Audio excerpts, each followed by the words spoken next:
Ambassador Zethka had dreamed of this moment for 3 centuries. Standing on the bridge of the diplomatic vessel Harmony's Light, she watched the blue-green marble grow larger through the viewport, her 4 arms trembling with anticipation. Earth, the 3rd planet of a young star system, inhabited by a species that had only recently discovered radio waves. Initial scans confirm carbon-based life forms, reported Navigator Vithon, his crystalline voice ringing through the ship's bioacoustic chambers. Primitive electromagnetic emissions detected. Standard first contact protocols should suffice. Zethka's chest swelled with pride. The Kethmori had been guiding younger civilizations for millennia, offering technology, wisdom, and protection under the banner of the Galactic Stewardship Council. It was their sacred duty, their gift to the cosmos. This species, humans, according to their intercepted transmissions, would be their 47th successful integration. "How primitive are we talking?" asked Science Officer Nethiel, her sensor tendrils dancing across her control interface. "Bronze Age? Early Industrial? Mid-20th century equivalent," Vithon replied. "They've split the atom but haven't achieved faster-than-light travel. Classic expansion phase civilization. They'll be grateful for our guidance." The crew exchanged knowing looks. They'd seen it countless times before, the awe, the wonder, the humble acceptance of their place in the greater galactic community. It never got old. "Prepare the standard welcome package," Zethka commanded. "Medical technologies, clean energy solutions, basic FTL theory. Nothing too advanced. We don't want to cause cultural shock." As Harmony's Light entered Earth's outer atmosphere, automated systems began broadcasting the universal peace signal across all frequencies. The message was simple, translated into what their computers identified as the dominant human languages. "Greetings, children of Earth. We come in peace, bearing gifts of knowledge and friendship." The response came faster than expected. "Unknown vessel, this is Earth Defense Command. You are in violation of restricted airspace. Identify yourself immediately or face interception." Zethka blinked her large, silver eyes. Earth Defense Command? That seemed rather organized for a species that had barely left their home planet. Still, military posturing was common among developing civilizations. She activated the translation matrix. "Greetings, Earth Defense Command. I am Ambassador Zethka of the Kethmori Diplomatic Corps.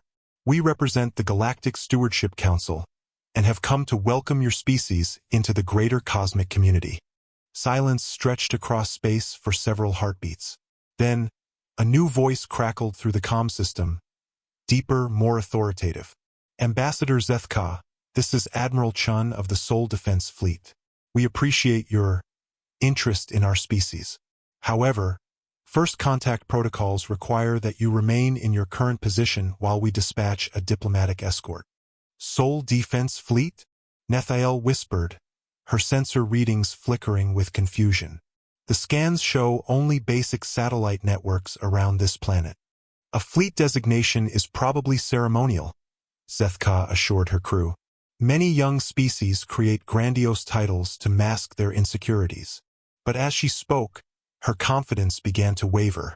The human communication systems were surprisingly sophisticated, their coordination remarkably swift. And there was something else. A subtle undertone in the Admiral's voice that she couldn't quite identify.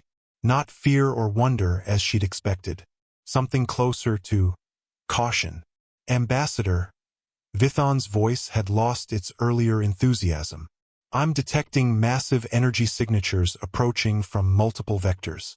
Whatever they're sending, it's big." Through the viewport, pinpricks of light began to appear against the star field. 1 became 10, 10 became 50, 50 became hundreds.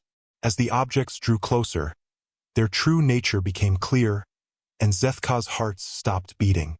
Warships, massive, angular vessels bristling with weapon systems and shield generators. Not the crude chemical rockets she'd expected, but sophisticated combat platforms that dwarfed Harmony's Light like a school of predators surrounding a minnow. "Impossible," Nethiel breathed, her sensors working frantically. "These energy readings, Ambassador, these ships are more advanced than anything in our fleet." The lead vessel, a kilometer-long dreadnought with the words US Defiant emblazoned across its hull, pulled alongside their position.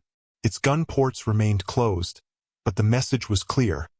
We could destroy you without effort. Admiral Chen's voice returned, calm and professional.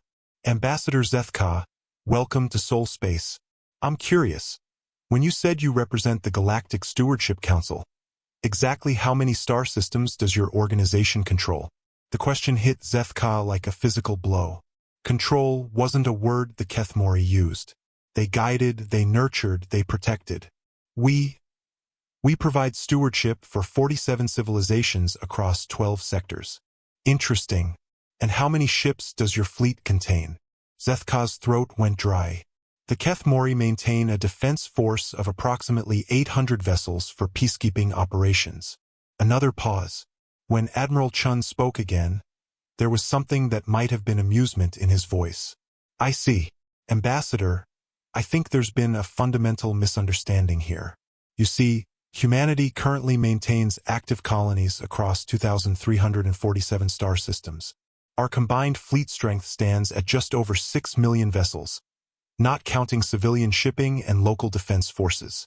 The bridge of Harmony's light fell silent except for the soft humming of life support systems. Zethka stared at the human warships surrounding them, her mind struggling to process the implications. Furthermore, Admiral Chun continued, our long-range sensors indicate that your ship originated from Kethmori space, approximately 400 light-years from here. What you might not realize is that humanity has had research stations in that sector for the past 30 years. We've been aware of your civilization for quite some time. Zethka's legs gave out, and she collapsed into her command chair. The welcoming committee, the gifts of knowledge, the assumption of primitive, grateful aliens. They weren't the first contact specialists. They were the primitives. The silence in the diplomatic chamber aboard the US Defiant was suffocating.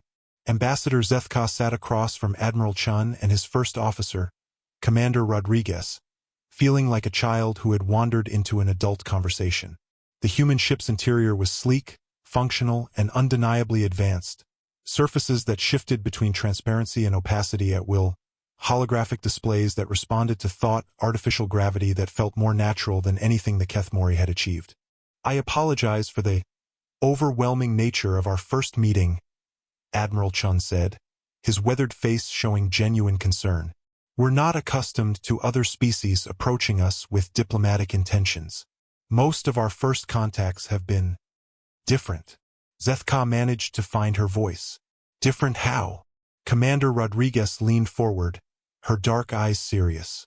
Hostile. In the past century, humanity has encountered 43 distinct alien civilizations. 39 of them attacked us on sight. The words hit Zethka like ice water. Attacked? But that's barbaric. Surely peaceful contact was attempted every single time, Admiral Chun interrupted gently. We learned early that the galaxy is not a friendly place. Most species view expansion as a zero-sum game.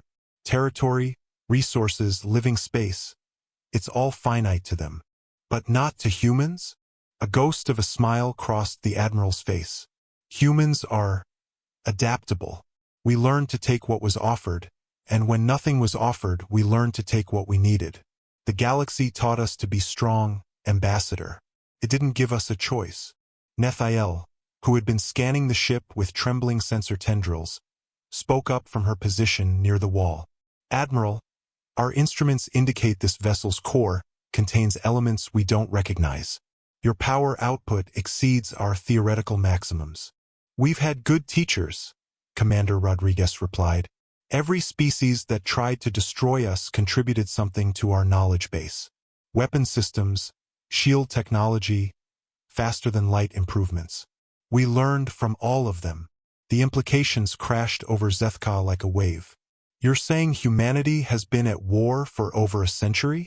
Not constantly, Admiral Chun clarified, but enough to shape our civilization. We spread fast because staying in one place made us vulnerable. We built big fleets because small ones got destroyed. We developed superior technology because inferior technology got you killed. What about the Galactic Stewardship Council? Zethka asked desperately. Surely they intervened? Provided guidance. The humans exchanged glances. Ambassador, Admiral Chun said carefully, we've never heard of the Galactic Stewardship Council. Our exploration vessels have mapped roughly 12,000 star systems across this galactic arm. We've encountered your 47 civilizations, yes, but we had no idea they were connected to any larger organization. Zethka's world tilted. 12,000 systems? The Kethmori had thought their 12 sectors represented a significant portion of local space. That's impossible. We've been the stewards of this region for 3,000 years. This region being? Vithon activated a holographic projector, displaying the Kethmori's understanding of local space. A modest cluster of systems, carefully tended and protected. Commander Rodriguez waved her hand, and the display expanded. The Kethmori territory suddenly appeared as a tiny island in an ocean of humanity's expansion. Red dots marked human colonies, blue indicated research stations, green showed military installations. The tiny yellow cluster of Kethmori space was completely surrounded. "Oh, blessed ancestors," Nethael whispered. Admiral Chin studied the display with professional interest. "This explains a few things. We've always wondered why this particular cluster remained so technologically stable. Your species has been protecting them, haven't you?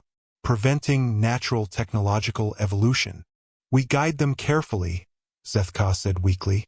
"Prevent them from developing dangerous technologies too quickly. It's for their own good." Dangerous technologies like what? Artificial intelligence, genetic manipulation, advanced weapons systems. These things lead to self-destruction if introduced too rapidly. The humans fell silent. Commander Rodriguez cleared her throat. "Ambassador, humanity developed all of those technologies naturally. They're integrated into our society at every level. This ship's navigation system uses quantum AI networks. Our medical bays employ real-time genetic therapy. Our defensive systems." She gestured around them. "Well, you can see the results. But the wars, the destruction, made us stronger," Admiral Chin finished. "Every challenge, every enemy, every loss taught us something valuable. We didn't avoid the darkness, Ambassador. We learned to fight in it." The chamber's lights dimmed as they passed through a nebula, and through the transparent walls, Zethka could see other human ships keeping formation. Dozens of them, moving with mechanical precision through space that the Kethmori would have considered impossibly dangerous to navigate. "What happens now?" she asked, her voice barely above a whisper. "Now? We learn from each other," Admiral Chun said. "The Kethmori have something humanity has rarely encountered, a genuinely peaceful civilization with noble intentions. That's valuable beyond measure. And in return, we protect you," Commander Rodriguez said simply, "just as you've protected the species in your care. The galaxy is full of predators, Ambassador. You've just been fortunate enough to avoid them. We haven't." Zethka looked out at the human fleet, trying to reconcile the Admiral's words with the massive displays of military might surrounding them. "You would do that? Protect us?" "It's what civilized beings do," Admiral Chun replied. "The strong protect the weak. The experienced guide the inexperienced. Isn't that what your Stewardship Council teaches?" As Harmony's light was escorted deeper into human space, passing automated defense platforms and vast orbital shipyards, Zethka began to understand the true nature of the galaxy they lived in. The Kethmori had been gardeners, carefully tending a small plot of peaceful space. But beyond their garden walls, a war for survival had been raging for centuries, and humanity had won. The question was, what did it mean to be under the protection of apex predators who had learned to be gentle? 3 days aboard the human research station New Geneva had shattered every assumption Zethka had held about the nature of civilization. The station itself defied logic. A massive ring-world construct orbiting a brown dwarf, its interior surface capable of housing 50 million beings. What made it truly incomprehensible was that it was only one of thousands. "The Kethmori biological adaptation research will be invaluable," Dr. Sarah Okafor explained as they walked through the xenobiology section. The human scientist's enthusiasm was infectious, even as her words revealed the vast gulf between their species' capabilities. Your people's natural ability to interface directly with organic technology could revolutionize our medical applications. Zethka watched human technicians working alongside beings from dozens of species. Some she recognized from Kethmori space, others completely alien. They moved with practiced efficiency, their translator implants allowing seamless communication across biological and cultural barriers. Dr. Okafor, she ventured, these other species working here, they're not prisoners? The human woman looked genuinely puzzled. Prisoners? Of course not. They're colleagues, researchers, engineers. Many are refugees from hostile territories. Others came seeking opportunities. We've found that diversity of thought leads to better solutions. Navigator Vithon, who had been silent since boarding the station, finally spoke. But surely they're supervised? Controlled somehow? Controlled. Dr. Okafor laughed. Have you tried controlling a Hraxian engineer when they're working on a project they're passionate about? It's like trying to redirect a supernova. No, we learned early that voluntary cooperation produces far better results than coercion. They passed through a vast agricultural section where alien plants grew under precisely calibrated artificial suns. The complexity was staggering. Not just human crops, but food sources from hundreds of different worlds, all cultivated to support the station's diverse population. The resource requirements must be enormous, Nethiel observed, her sensors working overtime to process the data streams around them. That's the beauty of post-scarcity economics, Dr. Okafor replied. When you can harvest entire star systems and convert matter at the atomic level, resource scarcity becomes a choice rather than a necessity. We choose abundance. Zethka stopped walking. You harvest star systems? Carefully, Dr. Okafor assured her. We never touch inhabited systems or those with potential for life. But there are billions of dead systems with valuable materials. Gas giants for fuel, asteroid belts for metals, dead planets for rare elements.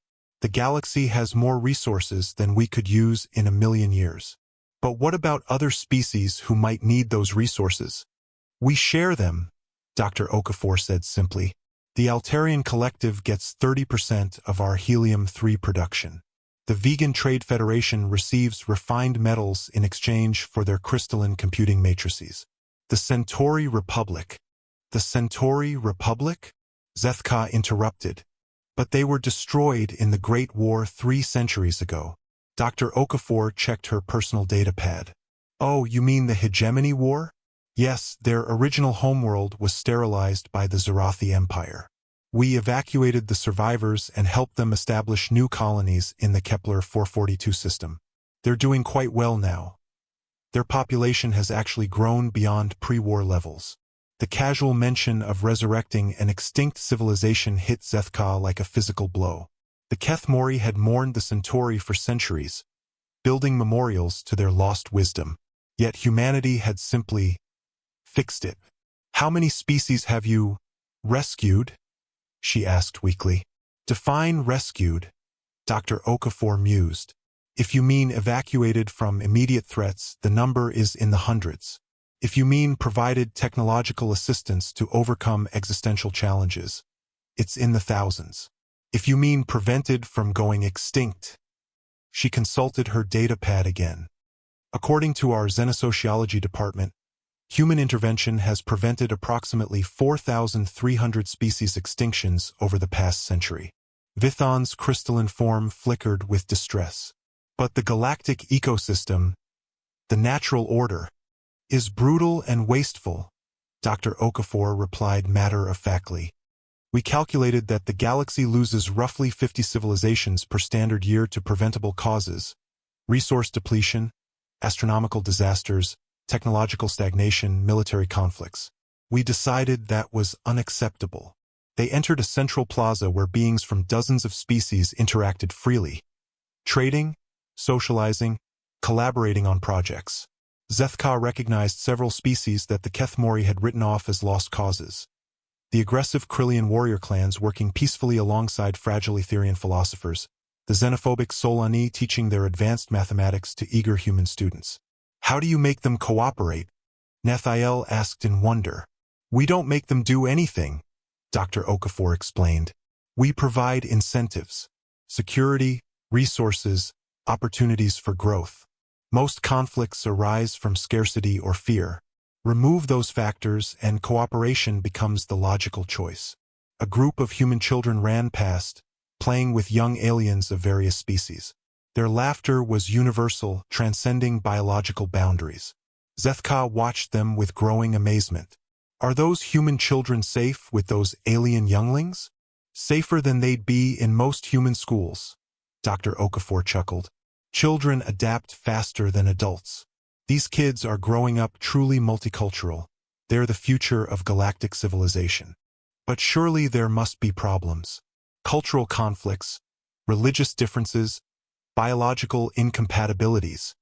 Of course there are problems, Dr. Okafor acknowledged.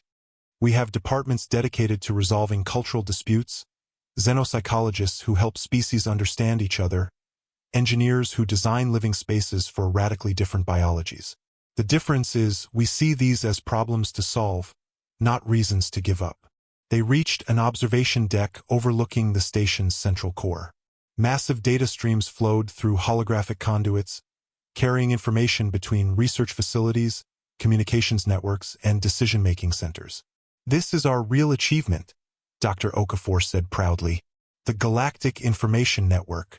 Every species we encounter contributes their knowledge, their perspectives, their solutions to common problems. The collective intelligence of thousands of civilizations, all working together. Zethka stared at the data flows, trying to comprehend the scale.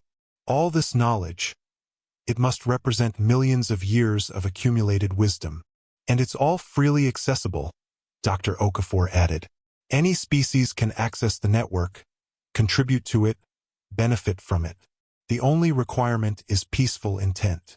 What about species that refuse, that choose isolation or aggression? Dr. Okafor's expression grew serious. We respect their choice, but we also protect those who choose cooperation. The galaxy is large enough for both approaches, but not large enough for aggression to threaten peaceful species.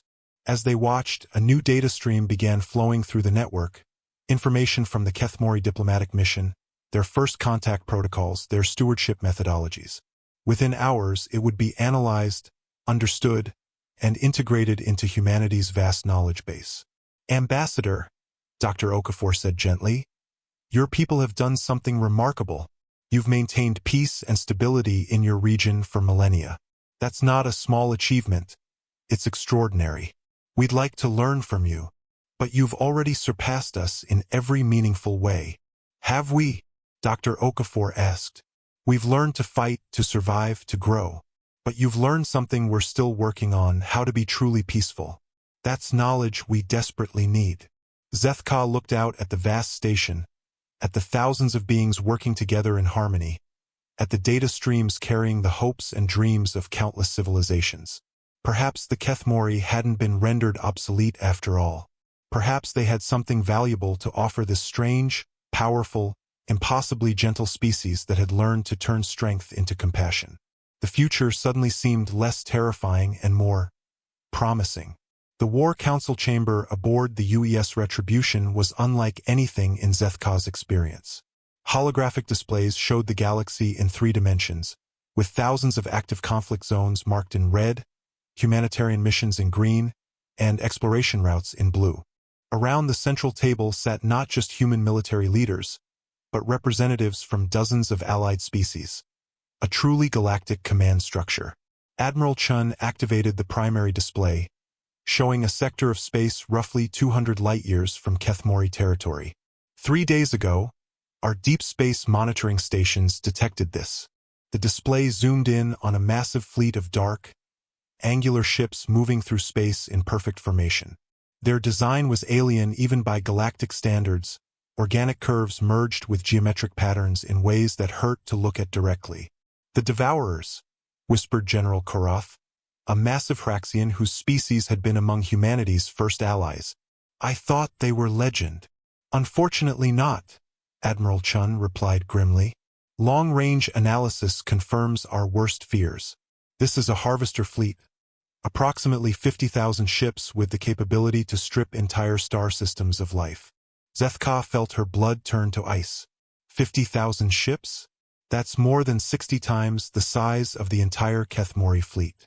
It's more than 8 times the size of our primary battle fleet, Admiral Chun acknowledged. This isn't a force meant for conquest. It's meant for extermination. Commander Thale, an ethereal being whose species communicated primarily through bioluminescent patterns, pulsed urgent colors across his translucent skin. Their trajectory suggests they're heading directly through the Kethmori protectorate systems. 47 civilizations in their path. Evacuation? Suggested Dr. Yilmaz, humanity's chief xenobiologist. Impossible, Admiral Chun shook his head. 47 civilizations, billions of individuals, scattered across 12 sectors. Even with our entire transport fleet, we couldn't move them all before the Devourers arrive. Then we fight, General Karath growled, his weapon arm beginning to extend instinctively. With what? Admiral Chin brought up force deployment charts. Our main fleet is spread across 30 active zones. Emergency recall would take weeks. By the time we could assemble a force capable of challenging the Devourers, they'd have already consumed half the target systems. Zethka stared at the display in horror. The Kethmori Protectorate, everything her people had built over 3 millennia, was about to be wiped from existence. There must be something, some way to delay them at least. There is, Admiral Chun said quietly. But it would require the Kethmori to do something they've never done before. What? Fight. The word hung in the air like a death sentence. The Kethmori were philosophers, gardeners, nurturers. They had no military tradition, no warrior class, no concept of organized violence. Admiral, Zethka said carefully, my people don't even have weapons. Our ships are designed for exploration and diplomacy. But they have defensive systems, Commander Rodriguez pointed out. Shields, evasive capabilities, sensor suites. And more importantly, they have something the Devourers have never encountered. Knowledge of every system in the Protectorate. Admiral Chun activated a tactical simulation. The Devourers move in straight lines, consuming everything in their path. They don't scout, they don't gather intelligence, they just advance and devour. That predictability is their weakness. You want us to serve as scouts, Zethka realized. More than that, we want you to serve as the coordination hub for the largest guerrilla warfare campaign in galactic history. The simulation expanded, showing hundreds of human ships deployed throughout Kethmori space. Not the massive dreadnoughts Zethka had seen, but smaller, faster vessels designed for hit-and-run tactics. Fast attack squadrons, Admiral Chun explained, each one capable of taking out several Devourer ships before retreating. But they need real-time intelligence, detailed system knowledge, and coordination across dozens of battlefronts simultaneously. The Kethmori communication networks, breathed Navigator Vithon. Our bioacoustic systems can maintain contact across vast distances without detection. Exactly.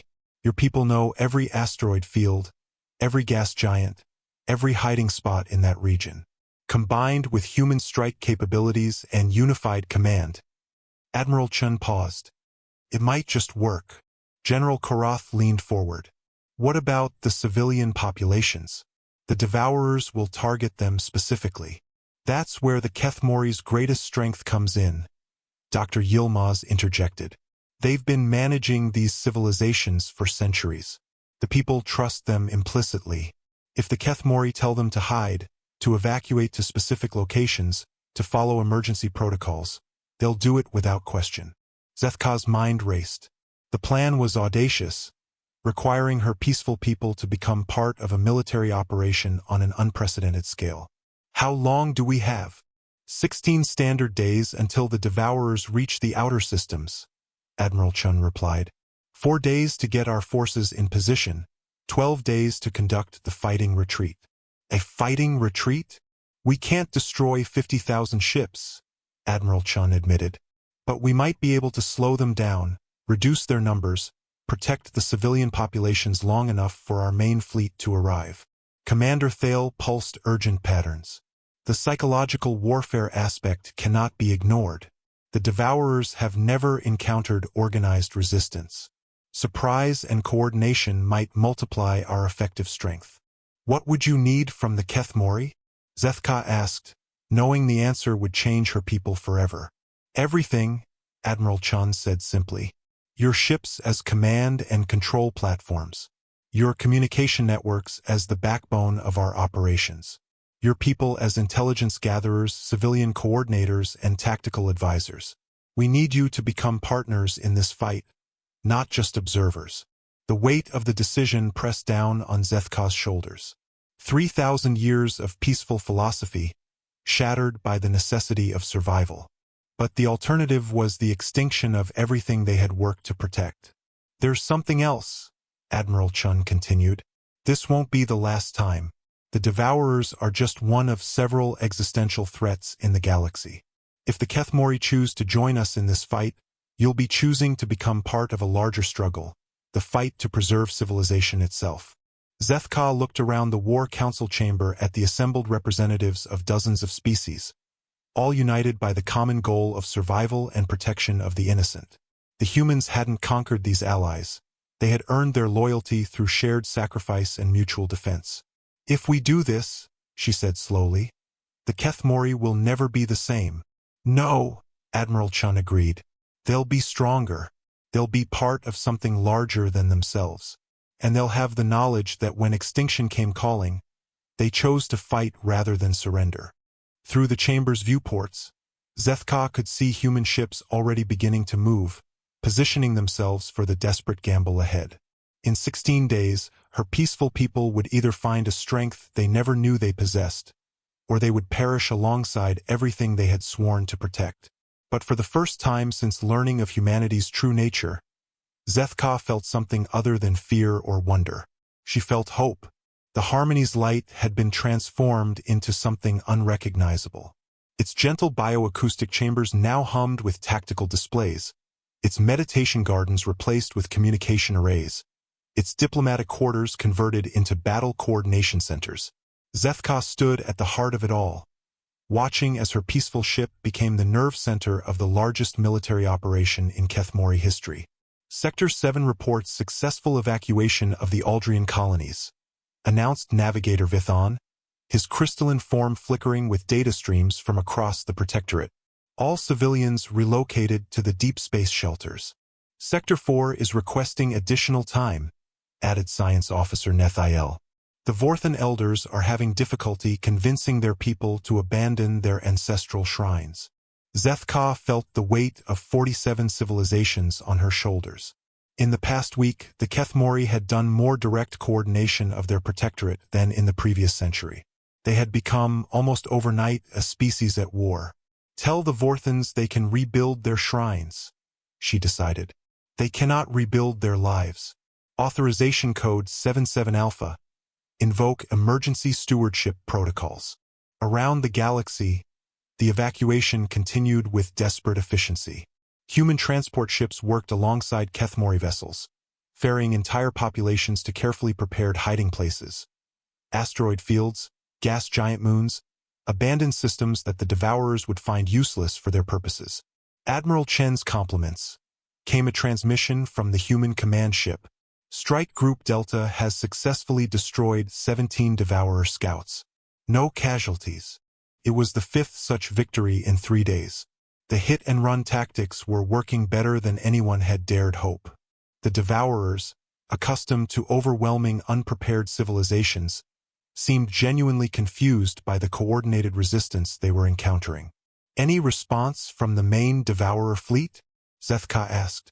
They're maintaining course and speed, reported Commander Vexti, the newest addition to her crew, a young Kethmori who had volunteered for combat communications duty. But our intelligence suggests they're beginning to deploy heavier screening forces. Through the chamber's bioluminescent walls, tactical data flowed in real time. Red dots marked Devourer positions, blue showed human strike groups, and green indicated successful civilian evacuations. The pattern that emerged was almost artistic, A deadly dance played out across the stars. Incoming priority transmission from Admiral Chun, Vex TI announced. The human admiral's face appeared in the central hologram, his expression grim but determined.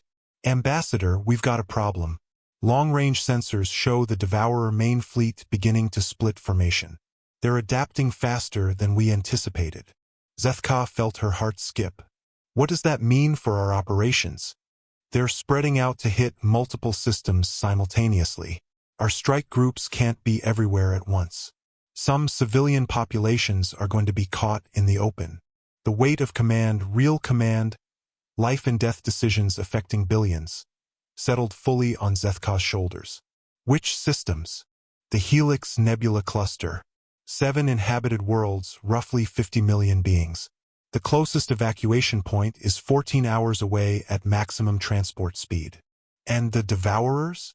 Will reach the cluster in 8 hours. Zethka stared at the tactical display, her mind racing through possibilities. 50 million lives hung in the balance. Admiral, what would it take to buy those 14 hours? Admiral Chen's expression grew even more serious. A direct confrontation.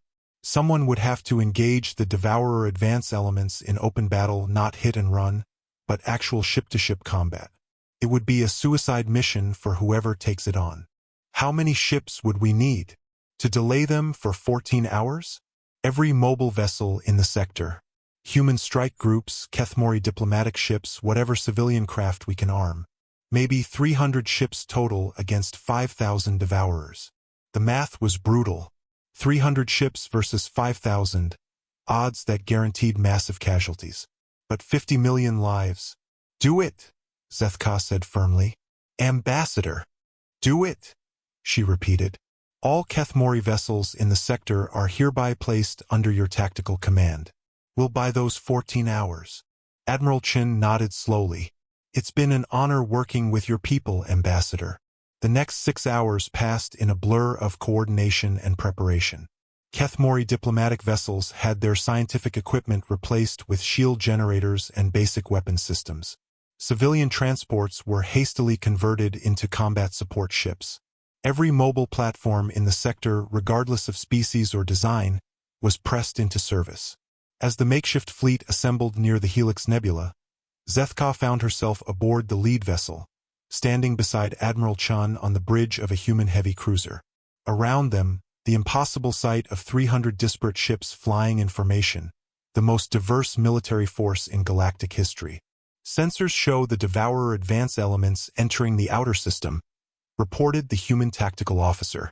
Estimated strength, 4,800 ships. All vessels, this is Admiral Chun. Today we make a stand not for territory or resources, but for the principle that civilized beings protect the innocent. Every minute we hold this line saves thousands of lives. Make it count.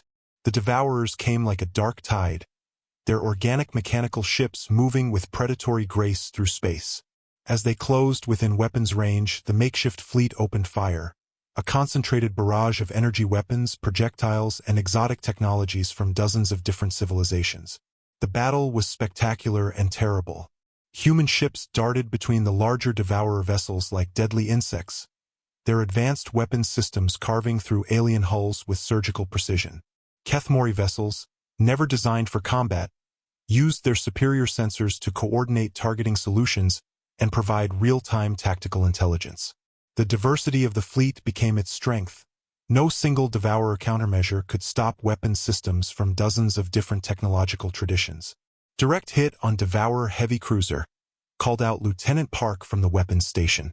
Target is venting atmosphere and falling behind formation. Kethmori vessel Peaceful Dawn reports critical damage, added the communications officer. They're maintaining position but request immediate support. Zethka watched the tactical display with fascination and horror. Each red that winked out represented a ship destroyed, lives lost in the desperate gamble to save 50 million strangers. Yet somehow, impossibly, the ragtag fleet was holding. Time remaining? Admiral Chen asked tersely. 7 hours, 14 minutes until civilian evacuation is complete, came the reply. Devourer reinforcements arriving, the tactical officer announced. 2,000 additional vessels entering the system. The odds, already impossible, had just gotten worse. But as Zethka watched, something remarkable happened. The makeshift fleet didn't break. It adapted. Human ships began using Kethmori vessels as mobile command platforms, coordinating attacks with species-specific tactics. Hraxian heavy weapon specialists provided covering fire, while ethereal Solani ships used their phase-shifting technology to confuse enemy targeting systems. "Ambassador," Admiral Chun said quietly, "your people are fighting like they've been warriors their entire lives." Zethka looked at the display showing Harmony's light weaving between Devourer formations, its communication arrays directing the battle while staying just ahead of enemy fire. "Perhaps we always were warriors. We just chose to fight for peace instead of conquest." The battle raged for hours. A deadly ballet of destruction and heroism played out in the vacuum of space. Ships were lost, human, Kethmori, and allied vessels alike. But the line held.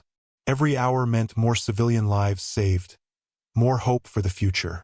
"Final transport clear," announced the communications officer suddenly. "All 50 million civilians have been successfully evacuated from the Helix Nebula cluster." A cheer went up across the bridge, echoed by similar celebrations throughout the fleet. They had done it, bought the time needed to save 50 million lives at the cost of fewer than 40 ships. "All vessels, this is Admiral Chun. Objective accomplished. Begin fighting withdrawal to Rally Point Gamma." As the battered fleet disengaged from the Devourers and began its retreat, Zethka felt something she had never experienced before. The fierce pride of victory earned through sacrifice and courage. The Kethmori had found their strength not in abandoning their principles, but in fighting for them. The war was far from over, but they had proven something important. Civilization could stand against the darkness, if civilized beings were willing to stand together. 6 months after the Battle of Helix Nebula, Ambassador Zethka stood in the newly constructed Galactic Defense Council chambers aboard New Harmony Station, a massive joint construction that served as the headquarters for the most ambitious cooperative venture in galactic history. Representatives from over 200 species filled the amphitheater-style chamber, their diverse forms and communication methods somehow working in perfect harmony. "The Quarterly Protection Status Report," announced Chancellor Martinez, humanity's senior diplomatic representative, "shows remarkable progress across all sectors." The holographic displays showed the galaxy transformed. Red zones of active conflict had shrunk dramatically, replaced by green zones of protected space and blue zones of cooperative development. The Devourer threat had been neutralized not through destruction, but through an even more audacious solution. "The Devourer integration project has exceeded all expectations," reported Dr. Okafor, now serving as Director of Xenobiological Relations. "We've successfully established communication with the collective consciousness and reached a mutually beneficial agreement." Zethka still marveled at the solution humanity had proposed. Rather than simply defeating the Devourers, they had discovered that the species was driven by an insatiable hunger born from a genetic flaw in their metabolism. Working with Kethmori bioengineers and dozens of other species, they had developed a synthetic nutrient that satisfied the Devourer's needs without requiring the destruction of living worlds. In exchange for regular nutrient shipments, Dr. Okafor continued, "The Devourers have agreed to serve as the galaxy's deep space exploration force. Their ships are perfectly suited for surveying the void between galactic arms, searching for new resources and potential threats." It was brilliant in its simplicity, turning the galaxy's greatest predator into its most effective guardian. The Devourers now ranged through empty space, their fleet serving as an early warning system against external threats, while their unique biology allowed them to survive in conditions that would kill most other species. The expansion of the Galactic Information Network, added Commander Rodriguez, now serving as Director of Interspecies Cooperation, has brought our total connected civilizations to over 4,000. Knowledge sharing has accelerated technological development across all member species by an average of 340%. Zethka smiled as she remembered her people's initial terror at humanity's technological superiority.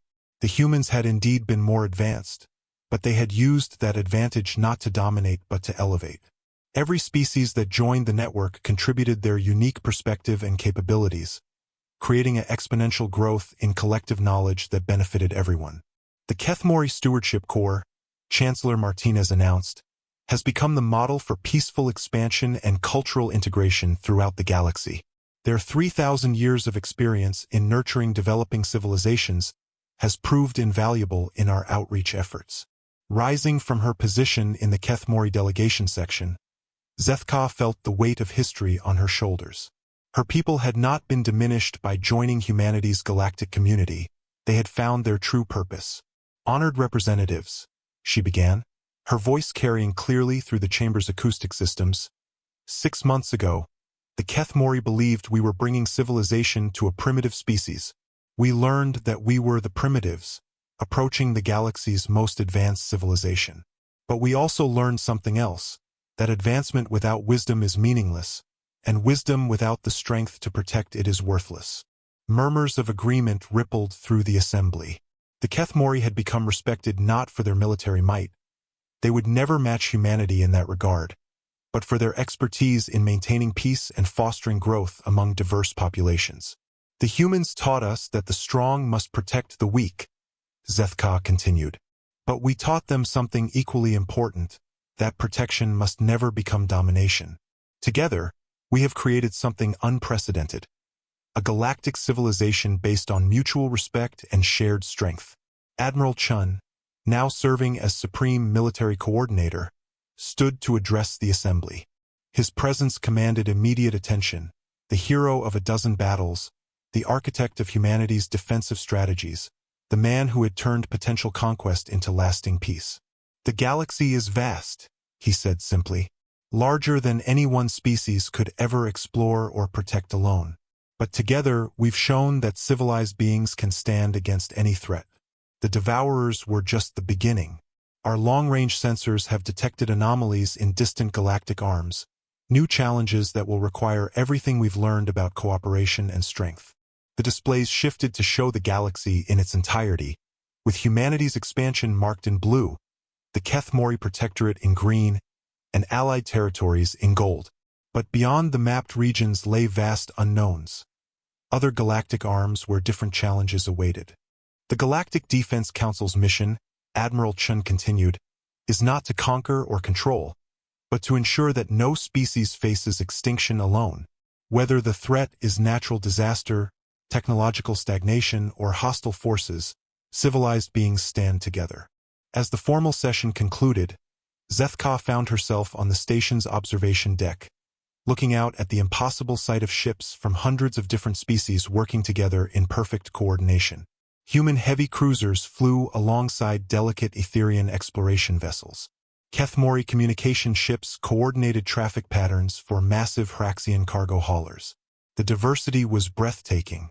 Dr. Okafor joined her at the viewport, following her gaze. Amazing, isn't it? 6 months ago, most of these species had never heard of each other. Now they're working together on projects that will benefit the entire galaxy. Doctor, I have to ask, Zethka said quietly. When humanity first encountered other species, when they were attacked repeatedly, didn't anyone suggest that conquest might be easier than cooperation? Dr. Okafor was quiet for a long moment. Of course they did. There were voices calling for humanity to respond to violence with overwhelming force, to create an empire based on fear rather than respect. But we learned something important in our early conflicts. Conquest creates resistance, but protection creates loyalty. And the difference? A conquered species waits for the opportunity to rebel. A protected species becomes a willing ally. We didn't want to rule the galaxy, Ambassador. We wanted to save it. Through the viewport, they could see construction crews, human, Kethmori, and dozens of other species, working together to build new sections of the station. Each addition represented another civilization choosing cooperation over isolation. Another species deciding that the galaxy was worth protecting. What happens next? Zethka asked. Next, we keep growing, Dr. Okafor replied. There are thousands of species we haven't contacted yet, countless civilizations that could benefit from joining our network. Some will come willingly, others will need convincing, and a few might choose to remain isolated. But all of them will know that if they ever need help, the galaxy will answer. And the threats? The unknown dangers lurking in distant regions. We'll face them together. Humanity has the military strength, the Kethmori have the wisdom, the Devourers have the exploration capabilities, and all of our allies bring their unique strengths. Whatever comes, we'll be ready. As if to underscore her words, an alert chimed through the station's communication system. A new contact, first communication from a previously unknown civilization in a distant sector. Within minutes, translation protocols would be established, peaceful intentions declared, and another species would be offered the choice between isolation and cooperation. Zethka smiled as she watched the familiar dance of first contact begin again. The Kethmori had once believed their small garden of protected space represented the pinnacle of galactic civilization. Now they were part of something unimaginably larger, a galaxy-spanning community dedicated to the radical idea that all civilized beings deserved protection, opportunity, and hope. The strong protecting the weak, the wise guiding the inexperienced, the many standing together against the darkness. It was, Zethka realized, exactly what the Kethmori had always believed in. They had simply needed to think bigger. Much, much bigger. As humanity had taught them, the galaxy was vast enough for any dream, if you had the courage to reach for it and the strength to make it real.